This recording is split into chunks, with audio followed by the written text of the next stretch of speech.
Picture this. You walk past a cozy little coffee shop every morning. Warm lighting, the smell of fresh espresso, a barista who knows your name. And you think, I could do this. How hard can it be? Buy a machine, rent a small space, sell coffee for $4 a cup that cost me 30 cents to make. That's basically free money. Here's what nobody tells you. More coffee shops close in their first 2 years than almost any other small business you can start. Not because people stopped drinking coffee. Global coffee consumption is at an all-time high. They close because the real cost of running a coffee shop has almost nothing to do with the coffee. By the end of this video, you'll understand why a shop that looks like it's printing money can actually be bleeding cash every single month, and why the owners who succeed aren't really in the coffee business at all. Let's break down the real numbers. Let's start with the number that pulls everyone in, the cost of a cup of coffee. A cup of drip coffee costs somewhere around 25 to 40 cents to make, and beans, water, a paper cup, a lid. You sell it for $3 or $4. On paper, that's a profit margin over 85%. Compare that to almost any other retail business.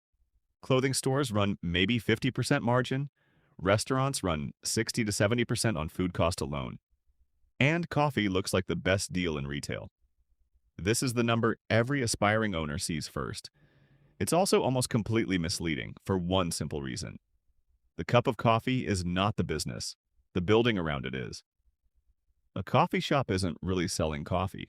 It's selling a seat, an atmosphere, a bathroom, air conditioning, Wi-Fi, and 2 hours of table space. For $4.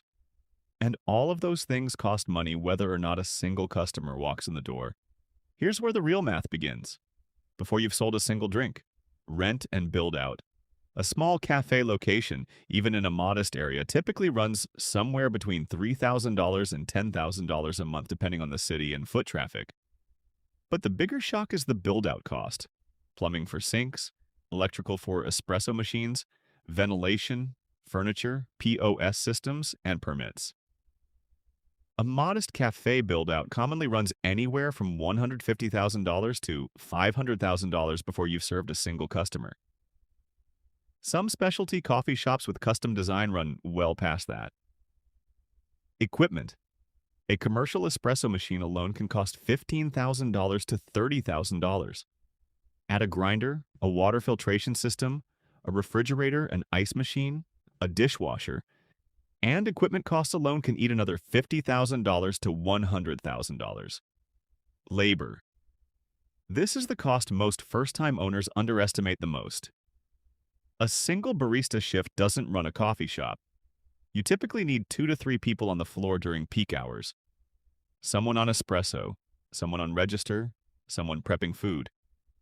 Multiply that across opening to close hours, 7 days a week, and labor becomes one of the largest line items in the entire business. Often 25 to 35% of total revenue. Rising input costs.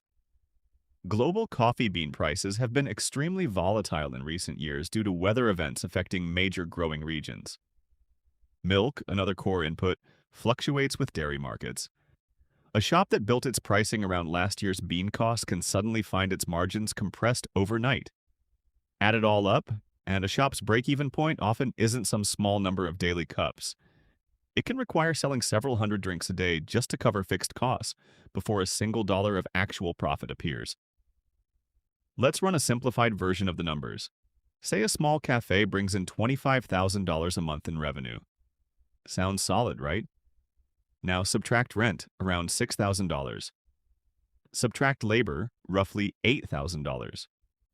Subtract cost of goods, beans, milk, food ingredients, cups, lids, another $6,000 to $7,000. Subtract utilities, insurance, software subscriptions, credit card processing fees, and basic maintenance. Another $2,000 to $3,000. What's left? In many cases, just a few $1,000s a month. Sometimes less, sometimes negative, especially in the first year while the shop is still building its regular customer base. And that's before the owner has paid themselves a salary for their own time. This is the uncomfortable truth about small, independent food and beverage businesses. The failure isn't usually bad coffee. It's a business model with razor-thin margins stacked against high fixed costs that don't shrink on a slow day. A quiet Tuesday still means paying full rent, full staff wages, and full utility bills, even if only 20 customers walked through the door instead of 200. So, if the simple math is this brutal, how does anyone succeed? The owners who build genuinely profitable coffee businesses usually aren't relying on coffee sales alone. They're doing at least one, often several, end of the following. Food attaches the real profit. Pastries, sandwiches, and baked goods often carry better margins than drinks once you account for how much they increase the average transaction size. A customer who buys a $4 coffee and a $5 pastry has just increased that transaction's profitability far more than another cup of coffee would. Volume and location control everything. A shop in a high foot traffic area, near offices, transit stations, or universities, can turn over hundreds of transactions a day rather than dozens.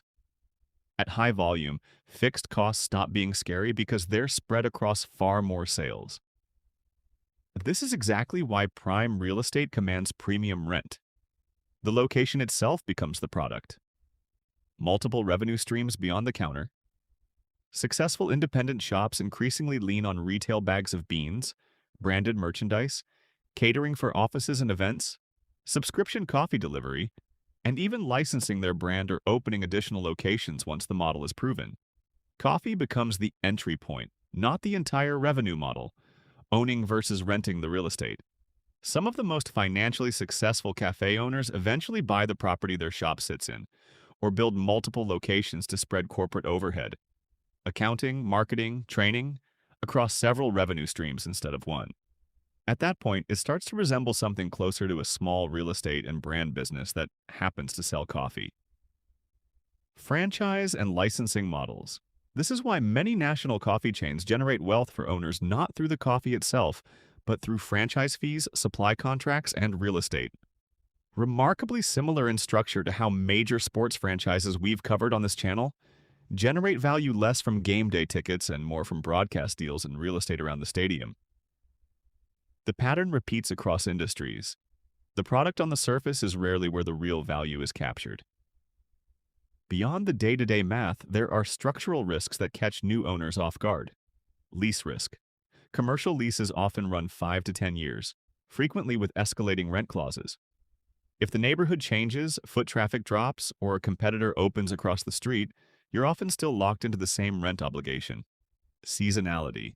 Revenue for many cafes swings significantly between seasons.